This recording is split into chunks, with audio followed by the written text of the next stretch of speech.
Welcome, everyone. I'm seeing everyone starting to join and sign on for our webinar, and I want to extend, just as people are coming in, a really warm good afternoon, good evening, good morning. I know we've got folks joining across time zones and across regions of the world, so it's just absolutely such a delight to welcome all of you into our learning space today. We'll get started in just a couple of minutes, and we've got a wonderful lineup for you for today. As people are coming in, I'll just give a couple of opening notes. Many of you know I'm Michelle Decker. I'm a professor here at the Johns Hopkins Bloomberg School of Public Health, and I have the privilege of being the director for our Center for Global Women's Health and Gender Equity. And this is just an incredibly exciting webinar for us to be hosting this morning, this afternoon, this evening, depending on where you're calling in from. As part of the center, we launched this past year an Evidence Accelerators program that invited global professionals from around the world to participate in some of our virtual training and engage in a year-long mentorship program and generate in-country, really exciting research and application. And we're going to be hearing from 4 of our evidence accelerators today. I think everyone on the line is hopefully has had a chance to see the lineup for today. We're going to be blending learnings from Nigeria, Trinidad and Tobago, and looking at a variety of topics, including regional differences in IPV, intimate partner violence among young women, the links of partner violence with abortion as a specific sexual and reproductive health, really important issue, sexual violence policy analysis, as well as the role of masculine attitudes in IPV perpetration. And so this is really a wonderful sort of lens on the types of work that our evidence accelerators are working on and the training opportunities that we have here at the center. So I am just incredibly delighted to be here to open this session up and really lift up and have some vigorous dialogue about the work that has been done. You'll notice that we invite people to put questions in the chat as they come up, and we'll save some time as well at the end for some discussion on that. And what I'd like to do now is turn us over to Dr. Anna Kalbarczyk, who is going to be as part of our center faculty right here in the Department of International Health, and is going to be our moderator for today's webinar. So Anna, over to you. Hey, thanks so much, Michelle, and happy to be here. Our first presentation is by Dr. Ayodeji Adebayo, who is a senior lecturer at the College of Medicine in the University of Ibadan, Nigeria. He's also an honorary consultant at the University College Hospital, Ibadan, in the Department of Community Medicine. And the title of this presentation is Regional Differences in Intimate Partner Violence Risk Among Female Youth in Nigeria, a secondary data analysis of the National Demographic Health Survey 2018. Over to you.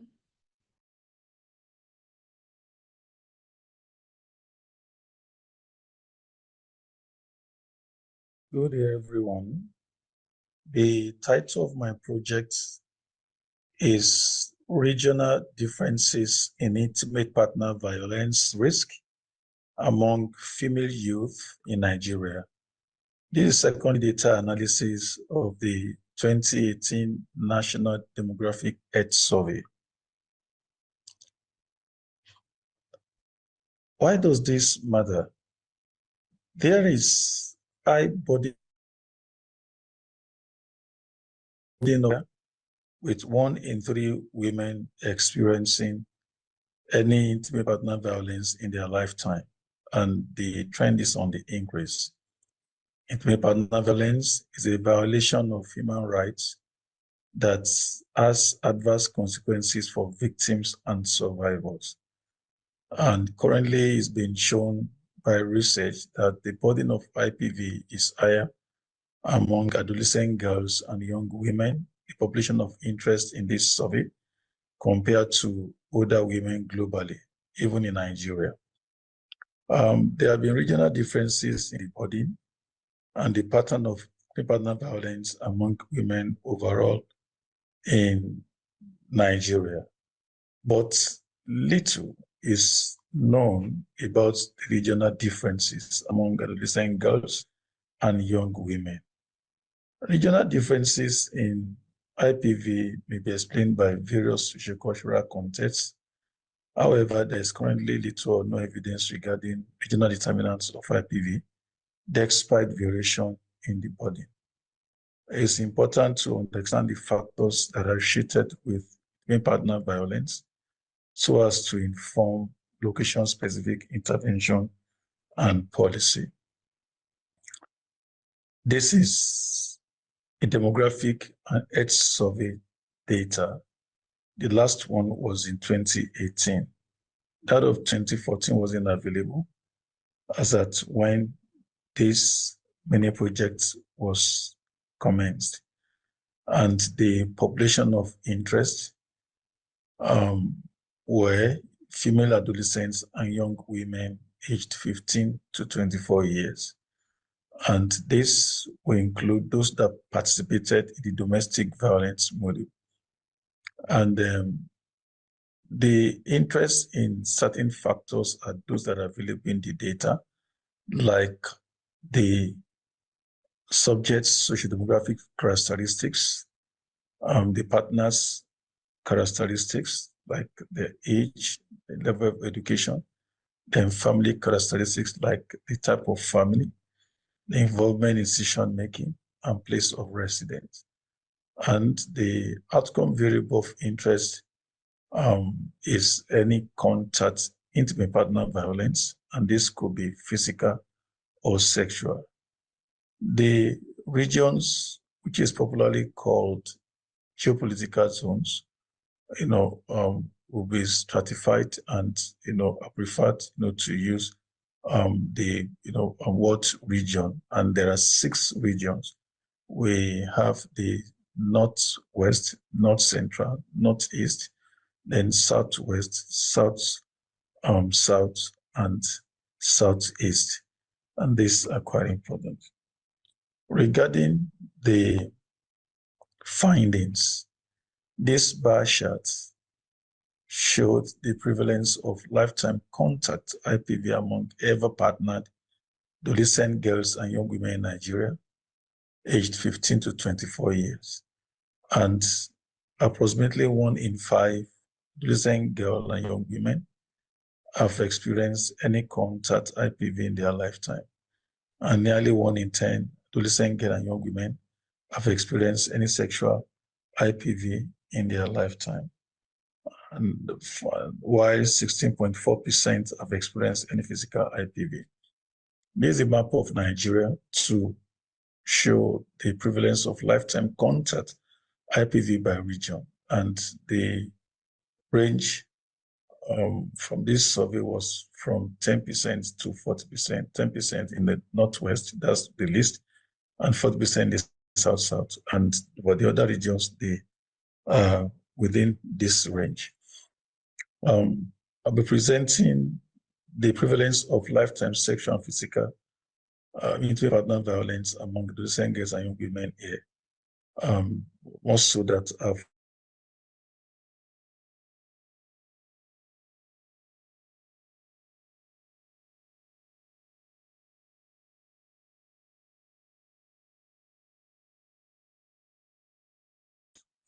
.9 in the Southwest, and the highest prevalence was in the Southeast, where we had 18.1%. Then for physical violence, the least, that's the light blue bar, the least was in the Northwest, where it was 8.2%. And the highest was in the South-South, where it was 36.6%. This table showed the factors that significantly are associated with lifetime contact intimate partner violence among adolescent girls and young women by region. While some factors, there are variations. While some factors are protective, others were risk factors. For instance, in the Northwest, religion and education were protective. And then same in the North Central, partner drinks alcohol was a risk factor in both North Central and Northwest. And the partner who are given to injection of alcohol compared to those that were not, and were at risk of experiencing contact, partner violence. Then in the Northeast, partner aged 40 years and above, those that were aged 40 years and above at the risk of experiencing intimate partner violence compared to those that were less than 40 years of age. Then in the Southeast, household wealth has been shown that the partners that were part of the wealthier economic class compared to the poorer one, have been found to, be protective. And then in South and Southwest, it's shown that those that were in the polygynous partnership compared to being a monogamous partnership was a risk factor for contact, IPV. I would like to submit the following recommendations. One, there's a need to present this to policymakers, advocates, and healthcare providers, especially those that are working with young people. And then there's a need for region-specific interventions to be able to address some of the factors that have been found to, either serve as risk or protective. In this case, like partner use of alcohol in the North Central and Northwest, education in the North Central, and then household wealth in the Southeast. There's also a need for behavior change communication to address acceptance of violence in certain cultural contexts, like those in the polygynous partnership or partnerships with larger age differences. Then on the research side, we need to take this further to have a nationwide primary survey so as to be able to have factors that are not included have been issued in the NHS design, like youth knowledge and perception. And finally, there will be a need to repeat this analysis using the 2024 NHS data to assess trends over time. Here are my references. Thank you.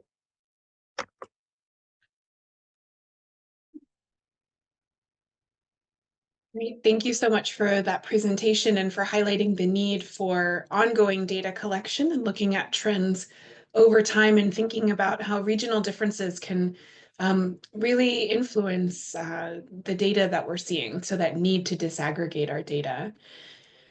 Our next presentation is from Dr. Mobolaji Salawu, who's a faculty member, a senior lecturer, and public health physician at the Department of Epidemiology and Medical Statistics, and faculty of public health at the College of Medicine, the University of Ibadan, Nigeria. And the title of her presentation is Intimate Partner Violence and Abortion Among Women in Nigeria. And please, if you have any questions for any of our presenters, please post them in the Q&A and we'll have a discussion session at the end. Over to you. Good afternoon. I'll be presenting my mini project titled Intimate Partner Violence and Abortion Among Women in Nigeria. It's important to conduct this study because intimate partner violence is increasingly recognized as a public health problem affecting 1 in 3 women globally.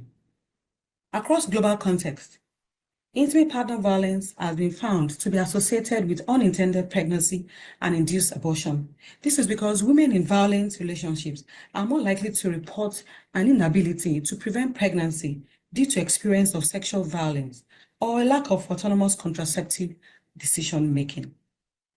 Induced abortion is on the rise globally. It is estimated that 73.3 million abortions occur annually globally, and of these, 38 per thousand of them occur in low-middle income countries, Nigeria inclusive. Abortion is illegal in Nigeria. However, about 1 to 2 million induced abortions occur yearly. And these are often unsafe and frequently performed by untrained individuals. Induced abortion is one of the leading causes of maternal mortality globally, and this contributes to over 10% of maternal mortality rate in Nigeria. Currently, there are very few research on intimate partner violence and induced abortion in Nigeria. Preventing intimate partner violence and related unintended pregnancy and induced abortion, particularly in contexts where unsafe abortion is common, such as Nigeria, could mitigate preventable maternal morbidity and mortality. This project was a secondary data analysis of the Nigerian Demographic Health Survey 2018. Data of 8,910 ever partnered women aged 15 to 49 years who participated in the domestic violence model were analyzed. The main exposure variable was lifetime intimate partner violence.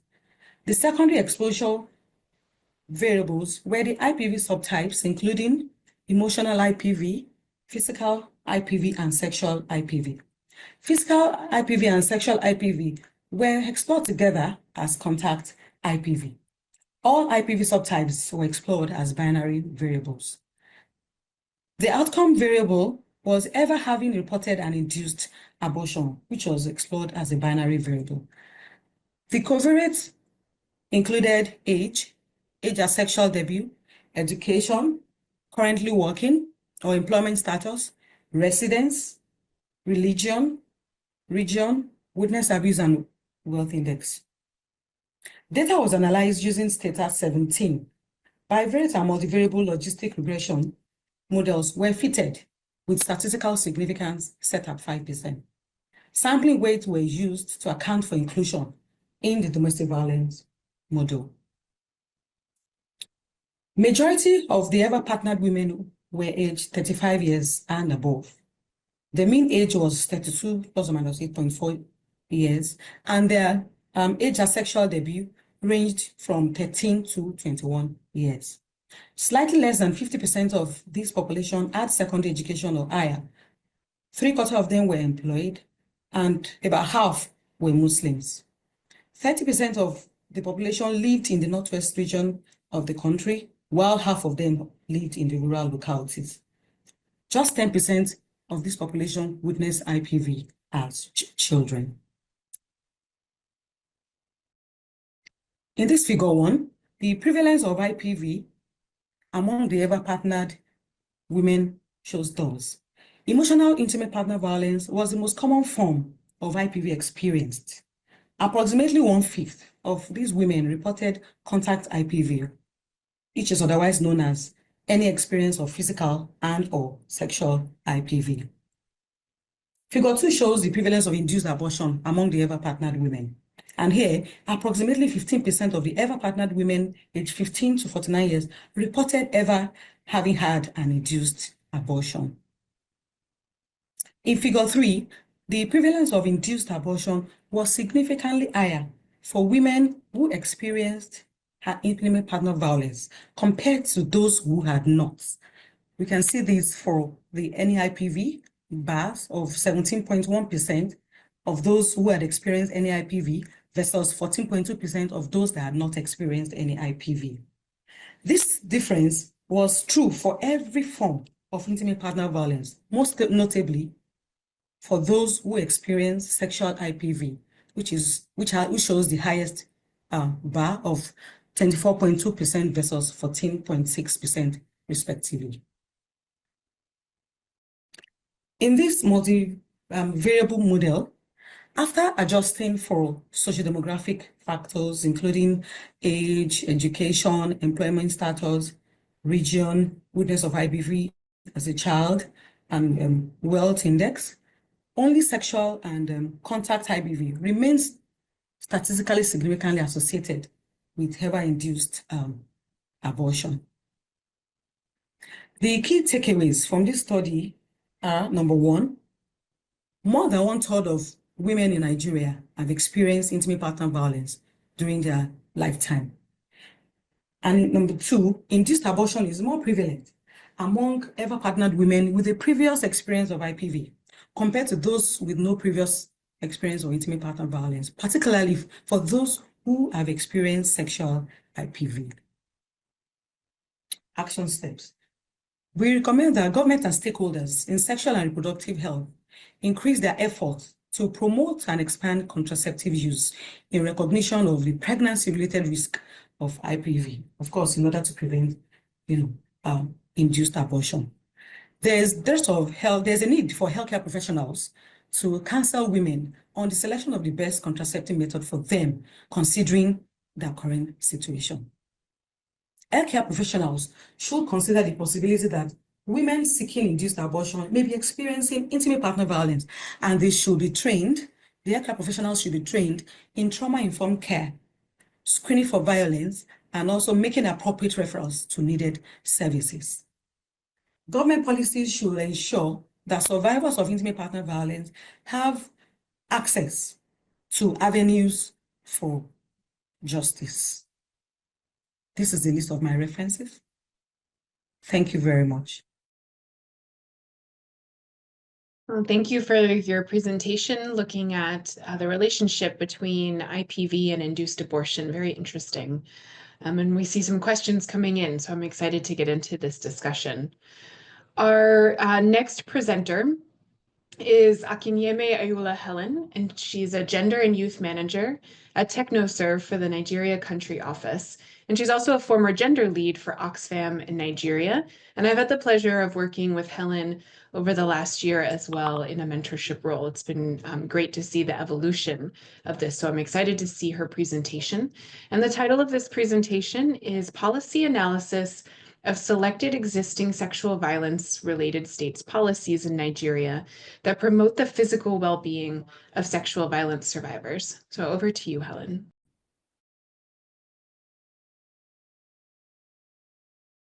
Firstly, why conduct analysis on existing policies that promotes the physical well-being of sexual violence survivors in Nigeria? Nigeria continues to have an alarming occurrence of sexual violence with over 27,000 recorded cases of sexual and gender-based violence between 2020 and 2023, including 1,150 fatal cases and over 9,600 open cases as reported by the Federal Ministry of Women Affairs.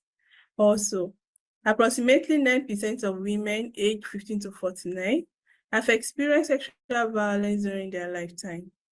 Influenced by scarce rehabilitative systems in the country, survivors are faced with a myriad of physical and mental challenges, including infections, sexual difficulties, and dysfunction, depression and anxiety, feelings of guilt and self-blame, denial, dissociation, and stigmatization, thus leaving victims in pain and contributing to decreased well-being. The Violence Against Persons Prohibition Act of 2015 is considered the most comprehensive legislation in Nigeria to address various forms of violence, ensuring medical care, protection, and justice for survivors. However, it is currently up for repeal. A 2024 legislative bill sought to repeal the act based on its ambiguity in the definition of rape and consent, use of gendered language, and weak penalties for offenders. The proposed repeal of the VAP Act threatens critical protection for the physical well-being of sexual violence survivors. Urgently, analysis is needed to identify potential gaps and overlaps, with other policies to ensure comprehensive coverage remains, should the VAP Act be repealed. The domains of physical violence used for this analysis were the ones recommended by the World Health Organization, which are bodily autonomy, physical health and safety, rest and recovery, nutritional health, and healthy lifestyle. The methods adopted for these for the analysis of the existing related policies. I would like to start with the objective of this analysis, which is to compare the VAP Act to other local policies in their promotion of physical well-being for sexual violence survivors, and to highlight the implications of the VAP Act's absence should it be repealed. The analysis assessed how the selected policies support the 5 domains of physical well-being. that are physical health and safety, autonomy and reproductive rights, nutritional and physical recovery, adequate rest, stress management, and access to health and psychosocial services. The documents analyzed are Violence Against Persons Prohibition Act of 2015, the VAP Act, National Gender Policy 2021, Child Rights Act of 2003, Criminal Code Act and Penal Code Act, Trafficking in Persons, Prohibition Enforcement and Administration Act of 2015, National Action Plan for the Implementation of United Nations Security Council Resolution 1325. The VAP Act addresses physical well-being in the following ways. Firstly, it provides physical health and safety through protective orders, the right to lodge a complaint, incarceration of perpetrators, and immediate care for incurred injuries. Secondly, the bodily autonomy is emphasized in the VAP Act through the autonomous decision-making of the survivor's care. It details unrestricted access to information and comprehensive health and social care that extends to all areas of physical well-being. These include nutrition, physical recovery, sexual and reproductive health services, psychosocial support, and other related areas. The gaps identified in the existing related policies and acts that were analyzed, starting with the National Gender Policy. The effectiveness of the National Gender Policy lies in its implementation and the coordinated efforts of multiple sectors. However, policy implementation is a major barrier given insufficient commitment from political leaders, weak institutional capacity, and inadequate funding in Nigeria. Therefore, there is a significant gap in policy formulation and actual practice, failing to meet the needs of survivors of sexual violence, which include ensuring their physical well-being.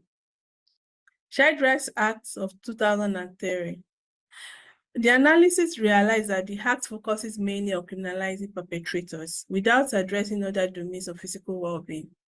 And it has little provision for the mental, physical, and social well-being of survivors, and its use of a gender language that limits its effectiveness for male children.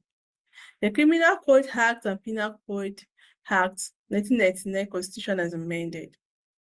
The Act feminized sexual violence based on its limited inclusion of male survivors, and inadequate focus on promoting the physical well-being of all survivors, which is addressed mainly on incarceration of offenders, with limited coverage for other aspects of well-being. Trafficking in Persons, Enforcement and Administration Act of 2015. The analysis showed that the Act uses masculinized language for perpetrators and offers limited recognition of male survivors, and it mostly focuses on sexual violence against minors, and its support for survivors' well-being is weeded around investigating, protecting survivors by prosecuting offenders, and outlining survivors' entitlement to compensation and recovery and rehabilitation. National Action Plan for the Implementation of United Nations Security Council Resolution 1325, which was developed to cover a period of 2017 to 2020. The action plan focuses on crisis-induced sexual and gender-based violence, but is unclear on the sectoral tasks and responsibilities in relation to survivors of crisis-induced sexual and gender-based violence.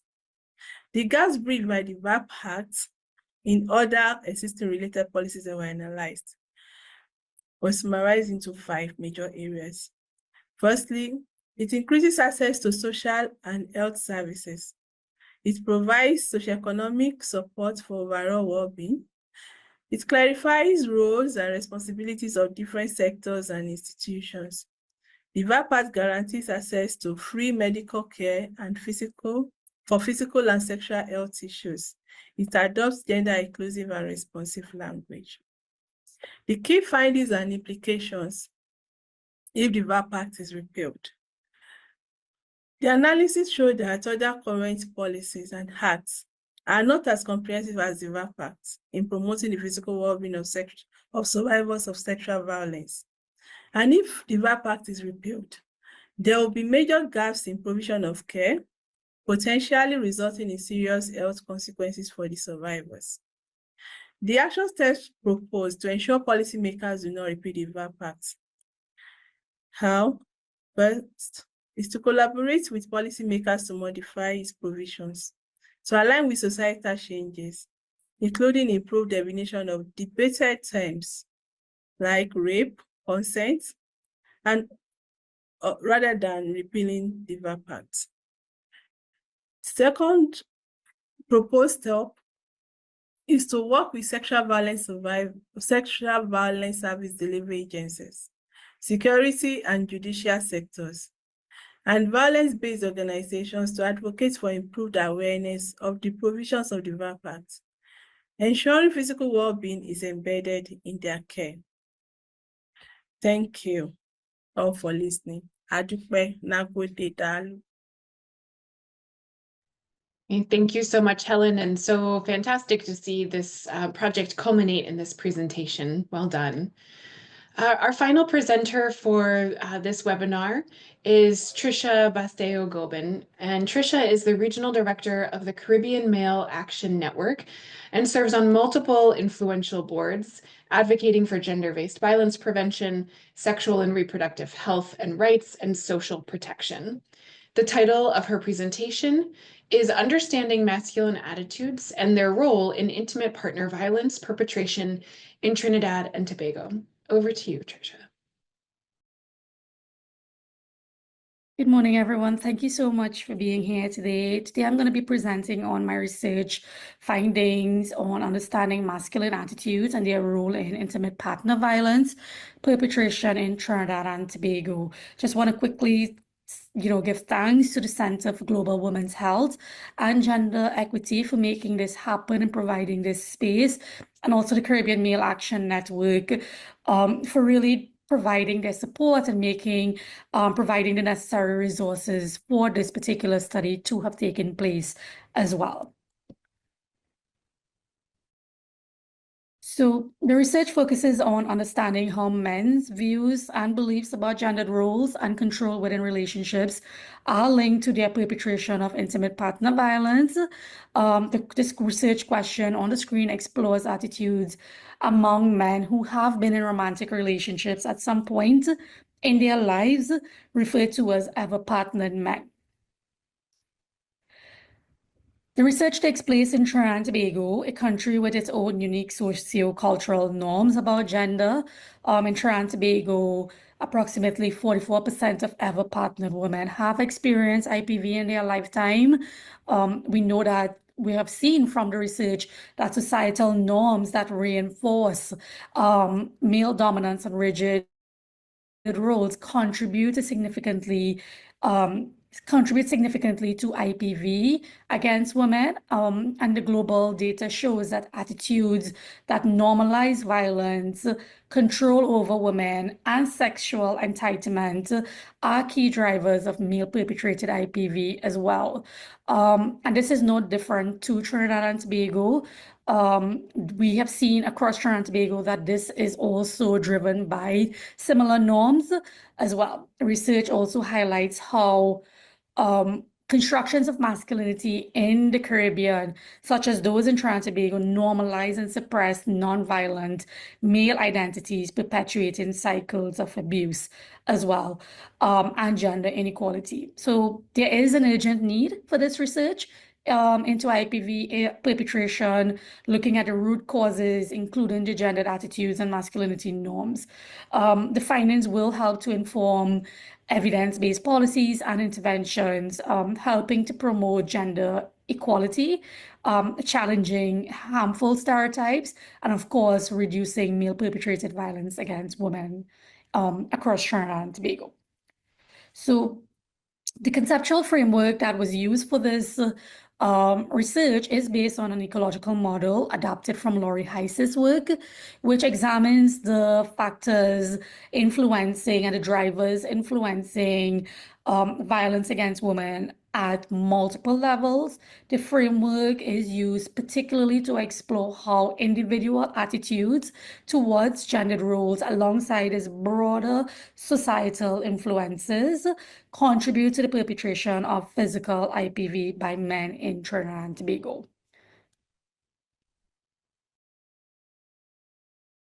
The data used for this study comes from an adapted version of the International Men and Gender Equality Survey, also known as the Images Survey. And the Images Survey is internationally recognized for its thoroughness and its comprehensive approach to exploring gender norms and men's roles in promoting gender equality. Its adaptation to the Caribbean context through the Caribbean Male Action Network in 2022 ensures that the data reflects the local sociocultural dynamics of Trinidad and Tobago, which is really important for us. The study sample consisted of 545 ever-partnered men from Trinidad and Tobago, ranging from ages 18 to 75. These are men who have been in at least one intimate relationship during their lifetime. The primary focus of the analysis is on men's attitudes towards gender roles, specifically those that are regressive or traditional. And regressive here refers to the beliefs that reinforce traditional views of masculinity, such as men being primary decision makers or having control over their partner. The survey measures level of agreement men have with these attitudes, which serve as the main exposure variable in this study. And the key outcome being studied is lifetime perpetration of physical violence against women partners as well. So there is evidence to suggest that ever-partnered men in Trinidad and Tobago hold entrenched attitudes around patriarchal norms within the home and romantic relationships. So, for example, approximately 59% of women agree with the statement that a woman's most important role is to take care of the household and cook for her family. About 28% agreed and believe that men should have the final say on household decisions. And then more than 5% agree that there are reasons or times when a woman deserves to be beaten. Approximately 16% of men reported any lifetime perpetration of intimate partner violence, and nearly 15% engaged in behaviors such as hitting, kicking, or choking a partner, while 3% have used a weapon, for example, firearm, knife, etc., against a partner. This slide helps us to understand the bivariate results, examining the association between men's attitudes toward gendered roles and norms and their self-reported perpetration of IPV. So men's attitudes supporting traditional gender roles are significantly associated with physical IPV perpetration. For example, men who agree that a woman's role is to take care of the household, and men who agree that a man should have the final say on household decisions were more likely to report perpetrating IPV compared to those who disagree. And you can see there's a 19.8% versus the 9.7%, and then 22.1% versus the 12.9% respectively. Additionally, men who agree that there are reasons or times when a woman deserves to be beaten, and men who agree that a man needs more than one sexual partner were more likely to report perpetrating IPV compared to those who disagree as well. So these results clearly show that men who hold traditional patriarchal beliefs about gendered roles, relationships, and violence are more likely to report IPV perpetration across Trinidad and Tobago. Now, what does this mean for us? when we think about next steps, how do we turn research into action, taking the research and creating interventions that really work? So there are three key ones that I want to just highlight: addressing traditional gendered roles through public education campaigns that promote equitable gendered roles, shared decision making, and balanced domestic responsibilities as well. And this can be done, by partnering with community leaders, educators, local organizations, etc., to normalize gender equity. And then transform attitude supporting violence by developing behavior change programs that really highlight the harms of IPV and promote alternative non-violent ways to resolve conflicts.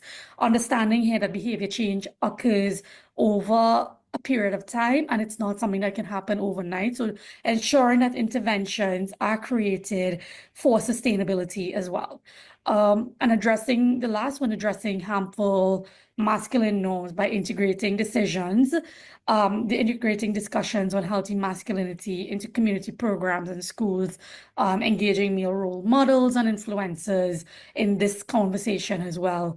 With the end goal of really addressing harmful masculinities, toxic masculinities, and promoting respect and equality in relationships.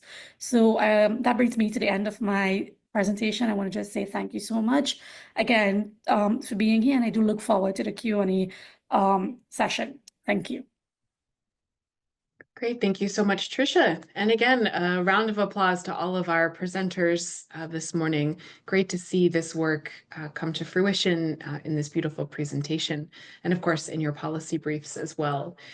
We have a number of questions that have come in from the audience. Thank you so much to our audience members for participating. And if you have more questions, please do post them in the Q&A function and not in the chat. And I will start with a question for Dr. Adebayo. There's a question in the chat about having similar rates of IPV in the Northwest and Southwest. And I wanted to ask if you thought any of these regional differences, if they were surprising to you. What do you think explains these differences? And to the question in the chat, how do you think this should shape interventions and policies? So over to you.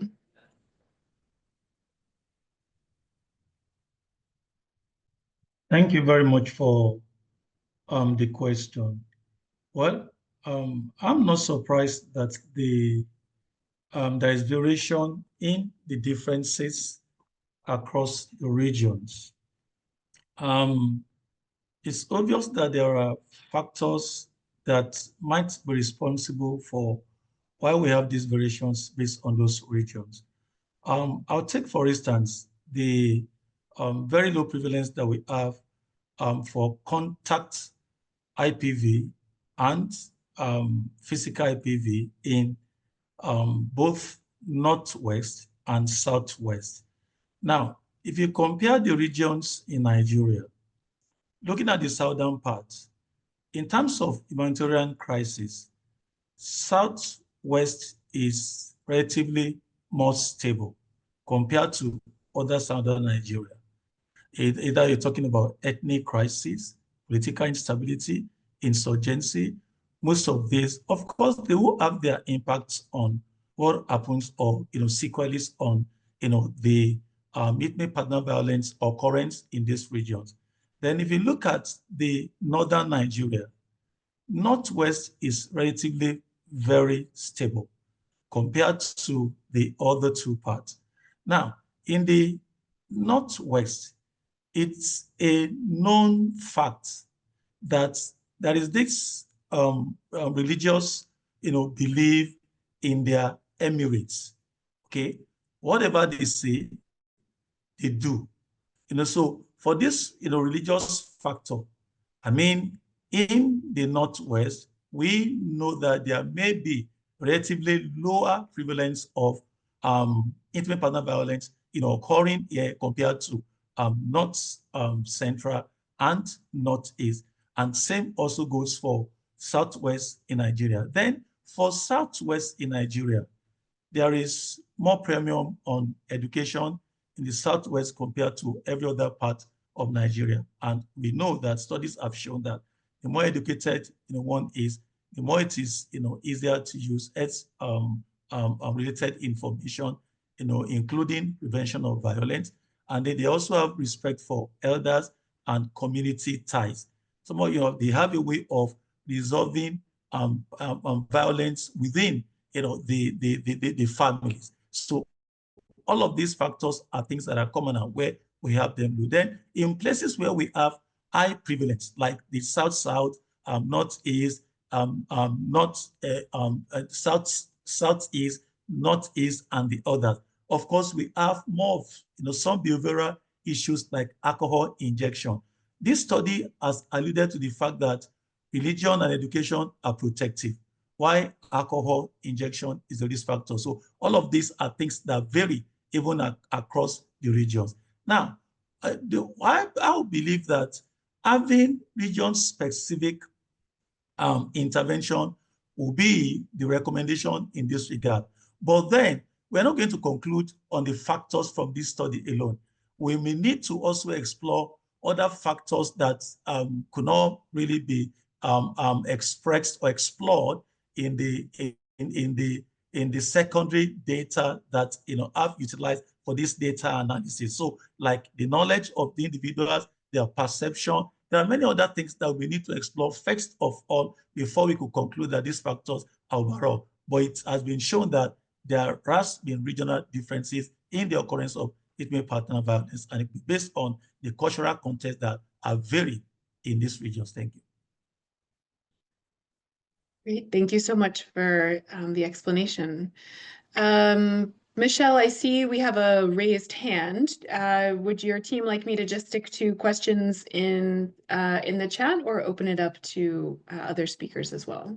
Oh, thank you so much. I think let's, given the time constraints, I think I'm going to ask that everyone go ahead and tuck your question in the Q&A. We'll move through those questions first. And if time permits, we could consider that. But I think just to manage our time, let's go through the Q&A channel. Thanks. Sounds good, Michelle. Thank you. Okay, I want to focus for our last three presenters. You really talked about a number of different interventions or approaches and next steps. And a question for you, Dr. Salawu. You mentioned in your action steps referring women to needed services. And so I'm really interested to know to what extent do these types of services exist? And has there been research conducted on their acceptability and appropriateness for women? I'm an implementation scientist, so I'm always trying to think about these implementation components, but I thought that was such a powerful recommendation to ensure that those referrals were happening. But I'm interested to know what is the landscape of the availability and acceptability of those services?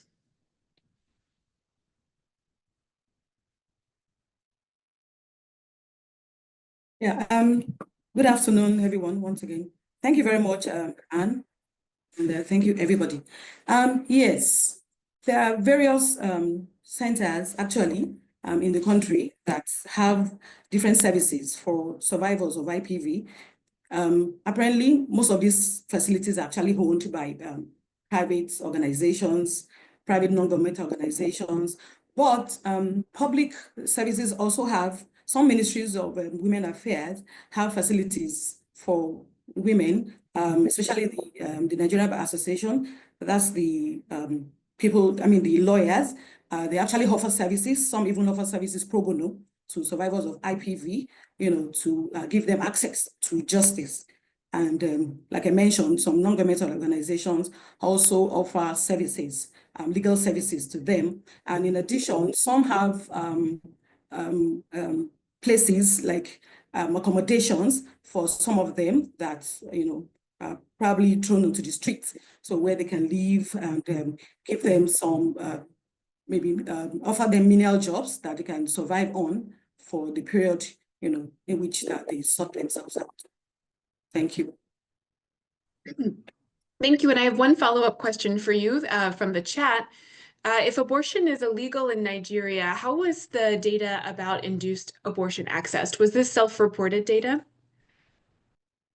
Yes, thank you. Yes, like I mentioned, that the analysis was based on the Nigerian Demographic Health Survey, and this was a self-report variable. Actually, it was stated that, have you ever terminated a pregnancy? So it was self-report information that was gathered from women. Yes.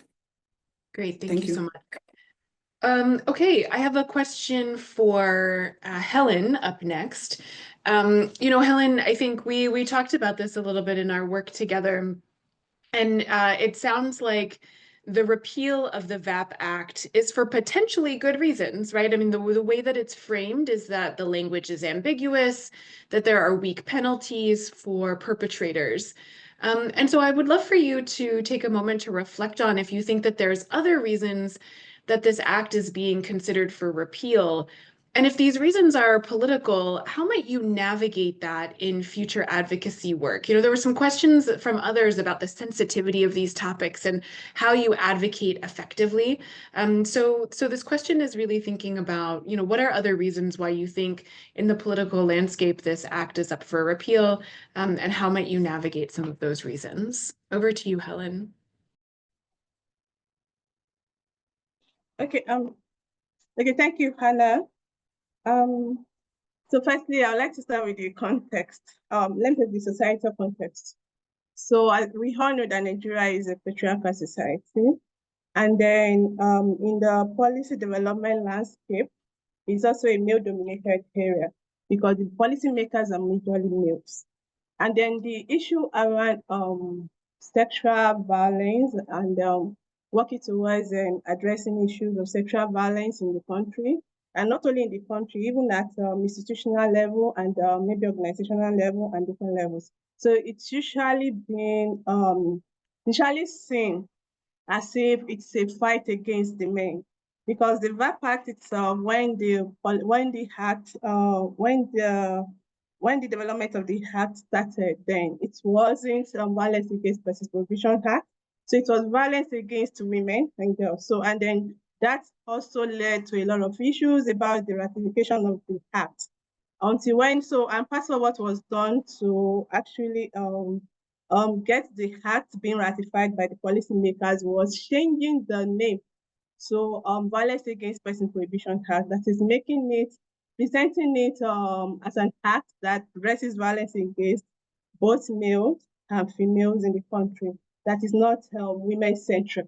So, and then also the issues around conceptualization, let me say the nuances around some concepts used in the gender, in the act, in the VAP Act, like the rape, rape in marriages and all that.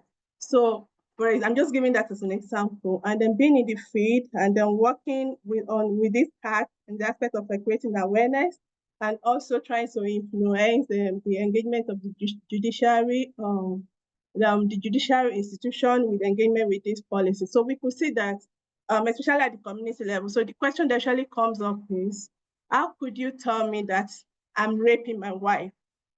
So, and then another issue also is, like I said initially, the societal issue with this concept, even the concept of marriage itself. Because when we're trying to elicit information around people's understanding of the concept of marriage itself, so it's seen in different perspectives, different meaning we're giving to it. And these meanings were influenced by culture, our traditional system, religion, and also what people have been, let me say, socialization and orientation processes. So when you have some religion that says that your wife must not say no to you whenever the man is in need of faith, and then the wife is now telling you that she's not interested, and then maybe that led to a kind of forceful penetration or something like that. And then the wife is now reporting, well, then we're now sensitizing women and telling women in such climate that is rape in marriages. So the question is, people having understanding of all these concepts itself. What is marriage? When will I say that I'm actually married to this person? And even aside from that, also, there is a disconnect between the policymakers and the people that these policies are actually meant to protect. because the people does not even have the understanding or having some certain level of awareness of the contents of these policies. They don't even know what it pertains to do and how these policies were actually being developed to protect them against sexual violence and other related violences. So yeah, it's about bridging this gap, and this starts with the development of all these acts. So when these acts are being developed, the people, let me say, more like adopting the mixed approaches, both bottom up and the top down approach. So that it's not just a top down system whereby these policies are being developed, just go to certain groups of people, we collected information, then we put it there. Then the people themselves, the societal people are not even aware that, okay, these are the reasons why this is being developed and what are their own contributions to these acts and policies. And another thing is also trying to situate some of these acts and policies within our home context. And by saying our home context, I'm talking about the positive aspects of our culture and how our culture had actually, our cultural practices and traditional ways that actually supported some of these, had supported protection against violence, sexual violence and other, and maybe harmful traditional practices and other gender-based violence. I'll stop there. Yeah, thank you so much, Helen. Thank you. And Tricia, I want to make sure we have an opportunity to pass a question on to you. And so I'll ask this, but then I'd also like to have all of the panelists reflect, probably not out loud, but internally, since we don't have very much time. But Tricia, for your recommendations, I noticed that you talked about behavior change programs, and you mentioned that they take time. You have to really be measuring this over time. And I was interested, have you found behavior change programs that work to address harmful masculinities and reduce IPV perpetration? And how do you think that those could be adapted to your context? Thank you so much, Anna. So briefly, just wanted to really highlight one of a significant behavior change program that has really worked across the Caribbean region as a broader framework, and that is called the Partnerships for Peace program that really works with male perpetrators of violence against women in particular. And it's a course program that takes place over a time.